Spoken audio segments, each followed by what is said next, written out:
আসসালামু আলাইকুম। এই যে দেখতে পাচ্ছেন এই ধরনের আর্ট কেক গুলো কিন্তু এখন আমাদের দেশে এবং বাইরের দেশে খুবই পপুলার। তো এইটার একটা ভিডিও আমি করে রেখেছিলাম। আমার কিন্তু বেশ কয়েকটা এরকম আর্ট ডিজাইনের কেকের অর্ডার ছিল, তো আমি সবগুলোই কমপ্লিট করেছি।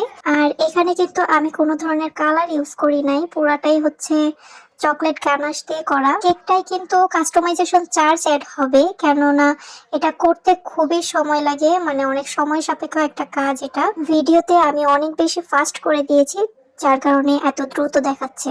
আর একটা কথা হচ্ছে, আমি বলতে চাই যে আমার পেজে কিন্তু অনেক কাস্টমারের মেসেজ আসে যেগুলো আমার লোকেশন থেকে অনেকটাই দূরে। তো আপনারা তো জানেনই যে কেক জিনিসটা কিন্তু বেশি দূর পাঠানো যায় না, ডেলিভারি দেওয়া যায় না আর কি। তো যাদের লোকেশন দূরে আমার কিন্তু না করে দিতে হয়। এই জন্য প্রতিটা বেকার সাপু হচ্ছে একটা কাজ করতে পারেন, যাদের লোকেশন যে জায়গায় সেই লোকেশনটা কিন্তু আপনারা কমেন্ট বক্সে মেনশন করে দিতে পারেন এবং আপনার পেজ লিঙ্কটা দিয়ে দিতে পারেন, যেন যেই কাস্টমার যেই লোকেশনে আছে সেই লোকেশন অনুযায়ী তাদের হচ্ছে অর্ডারটা দিতে পারে। এবং যেহেতু বিভিন্ন জেলা থেকে অর্ডার আসে এবং আমার হচ্ছে না করে দিতে হয়, তো যেই এলাকায় বেকার সাপুরা আছেন সেই এলাকায় হচ্ছে কাস্টমারদের দিতে পারবেন। শুধুমাত্র আপনাদের লোকেশনটা এবং পেজ লিঙ্কটা দিয়ে দিলেই হবে।